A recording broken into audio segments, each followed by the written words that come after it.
so we don't kind of like drag it along and we don't make things worse for ourselves, because sometimes it can escalate. Things can escalate. Okay, so what God was telling me when I was just sitting down is He was basically saying that some of you guys, your heart is changing and He wants that to not happen. Your heart is changing and He wants you to stop what you are doing, stop the way you are thinking, and really just really work on yourself and acknowledge the fact that in the moment, yes, I need to work on this. In the moment, yes, God, I know I'm wrong for this. In the moment, I surrender. I accept this conviction.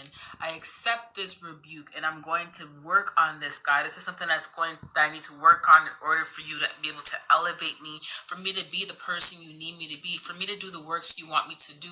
I accept responsibility in this area, and I'm willing to do the work. Okay, this is the problem with a lot of people, is they have a lot of pride and ego. They don't accept responsibility in this. They don't accept the rebuke that God has given them and accept the conviction. Instead, they just get corrected from God, and then they consistently sit there with their head down, and they may be ashamed, and they'll accept the conviction in that moment, but they don't openly accept the conviction in their heart, which means that whatever you told them not to do, they're going to do it again. They're doing it again. So in the moment they feel convicted, they accept it, but there's no apology for it. There's no actions after that conviction to prove that they have actually learned from what it is that they were convicted for. Do you get what I'm saying? So it's the same concept with some of us. Okay, and I'm saying us because I did this in the past before too, in other areas, and God convicted me. He corrected me, right? So some of you guys, your hearts are I'm guilty.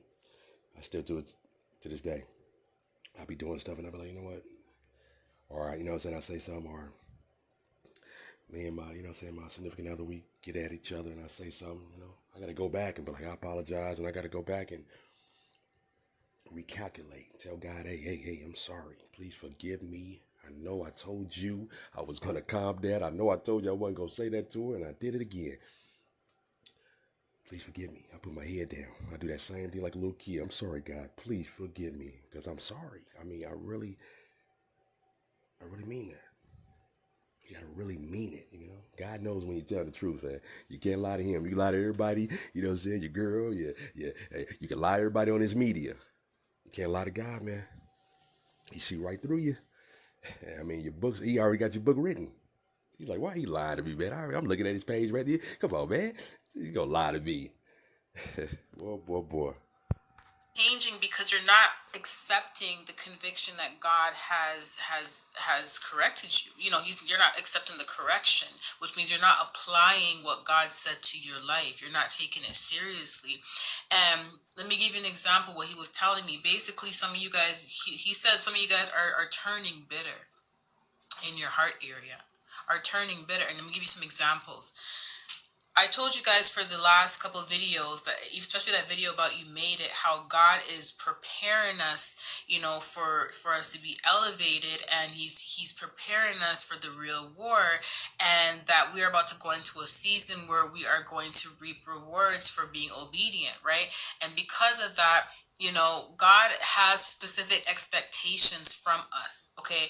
Now, you're going to see the enemies out there, they're going to be doing certain things. They're going to be lying. They're going to reap rewards for their negative work, or reap rewards for negativity. And like I said to you guys, it doesn't last. Do you get what I'm saying? It doesn't last, right? But on the other end, you may be like, okay, so how come they get away with certain things, and then when I do it, I don't get away with it, and God corrects me, God convicts me? And because you know why? God has expectations of you. God said, blessed are the pure hearts, for they shall see God. And this is Matthew 5 verse 8. The reason why you were able to see God, the reason why you were able to feel the Holy Spirit, hear from the Holy Spirit, have your visions and your dreams from the Holy Spirit, and get directions from the Holy Spirit, is because of your pure heart, right?